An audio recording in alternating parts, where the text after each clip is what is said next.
Hi hello friends, ಎಲ್ಲರಿಗೂ ನಮಸ್ಕಾರ. Multi creativity YouTube ಚಾನಲ್ಗೆ ಸ್ವಾಗತ ಸುಸ್ವಾಗತ. ಇವತ್ತು ನಾನು ನಿಮಗೆ ಚಟ್ನಿ ಪುಡಿ ರೆಸಿಪಿನ ಹೇಳ್ಕೊಡ್ತಾ ಇದ್ದೀನಿ. ಮೊದಲಿಗೆ ಏನೆಲ್ಲ ಪದಾರ್ಥಗಳು ಬೇಕು ಅಂತ ತೋರಿಸ್ತಾ ಇದ್ದೀನಿ ನೋಡಿ. 1 ಕಪ್ ಬೆಳ್ಳುಳ್ಳಿ, ಒಣಮೆಣಸಿನ್ಕಾಯಿ ಮತ್ತು ಕರಿಬೇವು. ನಾನು ಇದನ್ನು 1 ಕಪ್ ಕ್ವಾಂಟಿಟಿಯಲ್ಲಿ ತೊಗೊಂಡಿದ್ದೀನಿ. ಹಾಗೆ ಕಡಲೆಬೇಳೆ 1 ಲೋಟ ಮತ್ತು ಉದ್ದಿನಬೇಳೆ 1 ಕಪ್ ತೊಗೊಂಡಿದ್ದೀನಿ. ಇದು ಬ್ಯಾಡಗಿ ಮೆಣಸಿನ್ಕಾಯಿ, ಇದು ಕಲರ್ ಪರ್ಪಸ್ಗೆ ನಾನು ಯೂಸ್ ಮಾಡ್ತಾಯಿದ್ದೀನಿ. ಹಾಗೆ 1 ಸ್ಪೂನ್ ಮೆಂತ್ಯ ಮತ್ತು 1 ಸ್ಪೂನ್ ಜೀರಿಗೆ ತೊಗೊಂಡಿದ್ದೀನಿ. ಇದು ಡೈಜೆಷನ್ಗೆ ಒಳ್ಳೆಯದಂತ ತೊಗೊಂಡಿರೋದು. ಮತ್ತು ಹಿಂಗೆ ತೊಗೊಂಡಿದ್ದೀನಿ ನೋಡಿ, ಅದು 1 ಸ್ಪೂನಷ್ಟು ಹಿಂಗೆ ಹಾಕ್ಕೊಂಡಿದ್ದೀನಿ. ಮತ್ತು ಬೆಲ್ಲ, ಇದು ಸ್ವೀಟ್ನೆಸ್ಗೆ ಅಂತ ಬೆಲ್ಲ ತೊಗೊಂಡಿದ್ದೀನಿ. ಹಾಗೆ 1 ಲೋಟ ಕಡಲೆ ಬೀಜನ ತೊಗೊಂಡಿದ್ದೀನಿ. ಹುಣಸೆಹಣ್ಣು ತೊಗೊಂಡಿದ್ದೀನಿ, ಒಂದು ದಪ್ಪ ನಿಂಬೆಹಣ್ಣು ಗಾತ್ರದ್ದು ಹುಣಸೆಹಣ್ಣು ತೊಗೊಂಡಿದ್ದೀನಿ ನಾನು ನೋಡಿ. ಸ್ವಲ್ಪ ಹುಣಸೆಹಣ್ಣು ತೊಗೊಂಡಾದ್ಮೇಲೆ ರುಚಿಗೆ ಎಷ್ಟು ಬೇಕೋ ಅಷ್ಟು ಉಪ್ಪನ್ನ ತೊಗೋಬೇಕು. ನಾನಿಲ್ಲಿ 4 ಸ್ಪೂನ್ ಉಪ್ಪನ್ನ ತೊಗೊಂಡಿದ್ದೀನಿ. ಹಾಗೆ ಕಡಲೆ ಬೀಜ ನಾವೇನು ಕಡಲೆ ಬೀಜ ತೊಗೊಂಡಿದ್ವಿ 1 ಕಪ್ಪು, ಅದನ್ನು ನಾವು ನೀಟಾಗಿ ಫ್ರೈ ಮಾಡಿಕೊಂಡು ಇಟ್ಕೊಂಡಿದ್ದೀವಿ ನೋಡಿ. ಅದರದ್ದು ಸಿಪ್ಪೆ ಎಲ್ಲ ಬಿಡಿಸ್ಕೋಬೇಕು.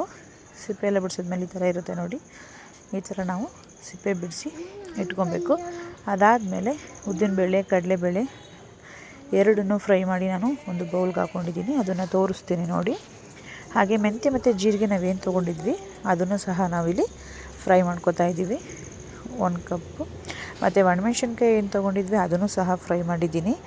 ಇದನ್ನೆಲ್ಲ ಒಟ್ಟಿಗೆ ನಾನು ಒಂದು ಬೌಲಲ್ಲಿ ಶೇಖರಿಸ್ತಾ ಇದ್ದೀನಿ. ಹಾಗೆ ಒಣಮೆಣ್ಸಿನ್ಕಾಯಿ ನೋಡಿ ಈ ಥರ ಫ್ರೈ ಮಾಡ್ಕೋಬೇಕು. ಹಾಗೆ ಬೆಳ್ಳುಳ್ಳಿ, ಕರಿಬೇವು ಮತ್ತು ಹುಣಸೆಹಣ್ಣು ಇದನ್ನು ಸಹ ನಾನು ಒಟ್ಟಿಗೆ ಹಾಕ್ಕೊಂಡು ಫ್ರೈ ಮಾಡ್ಕೊತಾ ಇದ್ದೀನಿ ನೋಡಿ. ನಾವು ಎಷ್ಟು ರೋಸ್ಟ್ ಮಾಡಿ ಚೆನ್ನಾಗಿ ಇಟ್ಕೊತೀವಿ ಅಷ್ಟು ನಾವು ಲಾಂಗ್ ಟೈಮು ಇಟ್ಕೊಬೋದು ನೋಡಿ. ಈ ಥರ ಹುರ್ಕೊತಾ ಇದ್ದೀನಿ. ಹುಣಸೆಹಣ್ಣು ಮತ್ತು ಕರಿಬೇವು ಎಲ್ಲನೂ ಹಾಕ್ಕೊಂಡಿದ್ದೀನಿ. ಅದಾದಮೇಲೆ ಇದಕ್ಕೆ ನಾನು ಹಿಂಗನ್ನು ಕೂಡ ಸೇರಿಸ್ಕೊತಾ ಇದ್ದೀನಿ ನೋಡಿ. 1 ಸ್ಪೂನಷ್ಟು ಹಿಂಗೆ ಕೂಡ ಸೇರಿಸ್ಕೊತಾ ಇದ್ದೀನಿ. ಹಾಗೆ ಕಡಲೆ ಬೀಜ ಮತ್ತು ನಾವೇನೆಲ್ಲ ಇಂಗ್ರೀಡಿಯೆಂಟ್ಸ್ನ ಫ್ರೈ ಮಾಡಿ ಇಟ್ಕೊಂಡಿದ್ವಿ ಎಲ್ಲನೂ ಒಂದು ಪ್ಲೇಟಿಗೆ ಹಾಕಿ ಇಟ್ಕೊಂಡಿದ್ದೀನಿ ನೋಡಿ. ಇದಾದಮೇಲೆ ನಾವು 1 ಕಪ್ ಕೊಬ್ಬರಿನ ಏನು ತೊಗೊಂಡಿದ್ವಿ ಅದನ್ನು ಸಹ ಫ್ರೈ ಮಾಡಲಿಕ್ಕೆ ಇಟ್ಟಿದ್ದೀನಿ ನೋಡಿ. ಇದು ಅಂದರೆ ಸ್ವಲ್ಪ ಸಿಮ್ಮಲ್ಲೇ ಇಟ್ಕೊಂಡು ಲೈಟಾಗಿ ಬೆಚ್ಚಗೆ ಮಾಡಿದ್ರೆ ಸಾಕು, ಇಲ್ಲಾಂದರೆ ಸೀದೋಗ್ಬಿಡುತ್ತೆ. ಹಾಗಾಗಿ ಇದನ್ನು ಲೈಟಾಗಿ ನಾವು ಬೆಚ್ಚಗೆ ಮಾಡ್ಕೊಂಡಿದ್ದೀನಿ. ನಾವು ಇವಾಗ ಏನೆಲ್ಲ ಫ್ರೈ ಮಾಡಿ ಇಟ್ಕೊಂಡಿದ್ವಿ ಅದನ್ನು 1 ಬೈ 1 ನಾವು ಸುಮ್ಮನೆ ರ್ಯಾಂಡಮಾಗಿ ಫ್ರೈ ಮಾಡಬೇಕಾಗುತ್ತೆ ನೋಡಿ. ಸ್ವಲ್ಪ ಸ್ವಲ್ಪನೇ ಹಾಕಿ ನಾನಿಲ್ಲಿ ಗ್ರೈಂಡ್ ಮಾಡ್ತಾಯಿದ್ದೀನಿ. ಸುಮ್ಮನೆ ರಫಾಗಿ ಇದನ್ನು ಮೊದಲಿಗೆ ಗ್ರೈಂಡ್ ಮಾಡಿ ಒಂದು ದೊಡ್ಡ ಬೌಲಿಗೆ ಹಾಕ್ಕೊತಾ ಇದ್ದೀನಿ. ಹಾಗೆ ನಾವೇನೆಲ್ಲ ಸಾಮಗ್ರಿಗಳನ್ನ ತೊಗೊಂಡಿದ್ವಿ ಎಲ್ಲನೂ ಸಹ ನಾವು ಫ್ರೈ ಮಾಡಿರೋದನ್ನ ಗ್ರೈಂಡ್ ಮಾಡಿ ರ್ಯಾಂಡಮಾಗಿ ಹಂಗೇ ಫ್ರೈ ಮಾಡಿ ಇಟ್ಕೊಬೇಕು. ಸ್ವಲ್ಪ ಸ್ವಲ್ಪನೇ ಗ್ರೈಂಡ್ ಮಾಡಿ ಹಾಕ್ಕೊತಾ ಇದ್ದೀನಿ ನೋಡಿ. ಈ ಥರ ಆ ಮಿಕ್ಸಿಯಲ್ಲಿ ಎಷ್ಟು ಹಿಡಿಸುತ್ತೆ ಅಷ್ಟು ಸ್ವಲ್ಪ ಸ್ವಲ್ಪ ಕ್ವಾಂಟಿಟಿಯಲ್ಲಿ ತೊಗೊಂಡು ರ್ಯಾಂಡಮಾಗಿ ರಫಾಗಿ ತರಿಯಾಗಿದ್ದರೆ ಸಾಕು. ಅದನ್ನು ನಾವು ಫ್ರೈ ಮಾಡ್ಕೊಂಡಿರೋದನ್ನ ಇಲ್ಲಿ ರುಬ್ಕೊತಾ ಇದ್ದೀನಿ ನೋಡಿ. ಇವಾಗ ಕೊಬ್ಬರಿ ಸಹ ನಾನು ಪೌಡ್ರ್ ಮಾಡ್ಕೊತಾ ಇದ್ದೀನಿ. ಹಾಗೆ ಕಡಲೆ ಬೀಜನೂ ಸಹ ಪೌಡ್ರ್ ಮಾಡ್ಕೊತಾ ಇದ್ದೀನಿ. ನಾವೇನೆಲ್ಲ ಪೌಡ್ರ್ ಮಾಡಿ ಇಟ್ಕೊಂಡಿದ್ವಿ ಅದಕ್ಕೆ ರುಚಿಗೆ ತಕ್ಕಷ್ಟು ಉಪ್ಪನ್ನು ಸಹ ನಾವಿಲ್ಲಿ ಸೇರಿಸ್ಕೊತಾ ಇದ್ದೀವಿ ನೋಡಿ. ನಾವು ಗ್ರೈಂಡ್ ಮಾಡಿ ಇಟ್ಟಿರೋದು ಮತ್ತು ಉಪ್ಪು ನಾವೇನೆಲ್ಲ ಇಟ್ಟಿದ್ದೀವಿ ಇದನ್ನೆಲ್ಲ ನಾವು ಚೆನ್ನಾಗಿ ಮಿಕ್ಸ್ ಮಾಡ್ಕೊಬೇಕು.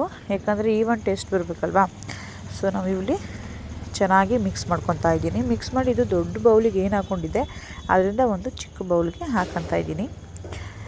ಯಾಕಂದರೆ ನಾವು ಮತ್ತೆ ಮಿಕ್ಸಿ ಮಾಡಿದಾಗ ದೊಡ್ಡ ಬೌಲಿಗೆ ಹಾಕಬೇಕಾಗುತ್ತೆ. ಅದಕ್ಕೆ ಮತ್ತು ಬೆಲ್ಲ ತೊಗೊಂಡಿದ್ವಿ ಅಲ್ವಾ ಸ್ವೀಟ್ನೆಸ್ಗೆ ಅಂತ, ಇದನ್ನು ಮೊದಲಿಗೆ ಗ್ರೈಂಡ್ ಮಾಡಿದ್ರೆ ಅದು ಅಂಟ್ಕೊಂಡ್ಬಿಡುತ್ತೆ ಜಾರಿಗೆ ಅಂತೇಳಿ ನಾವು ಏನು ಮಿಕ್ಸಿ ಮಾಡ್ಕೊತೀವಿ ಅದಕ್ಕೆ ಸ್ವಲ್ಪ ಸ್ವಲ್ಪ ಹಾಕಿ ನಾವೇನೆಲ್ಲ ತರಿಯಾಗಿ ರುಬ್ಬಿದ್ವಿ ಅದನ್ನು ಇವಾಗ ನೈಸ್ ಪೌಡ್ರ್ ಮಾಡಬೇಕು ನೋಡಿ.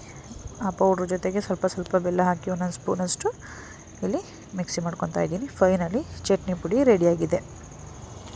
ನೀವು ಸಹ ಮನೇಲಿ ಟ್ರೈ ಮಾಡಿ. ಯಾರೆಲ್ಲ ನನ್ನ ಚಾನಲ್ನ ಸಬ್ಸ್ಕ್ರೈಬ್ ಮಾಡಿಲ್ಲ ಅವರೆಲ್ಲ ದಯವಿಟ್ಟು ನನ್ನ ಚಾನಲ್ನ ಸಬ್ಸ್ಕ್ರೈಬ್ ಮಾಡಿ. Thank you so much.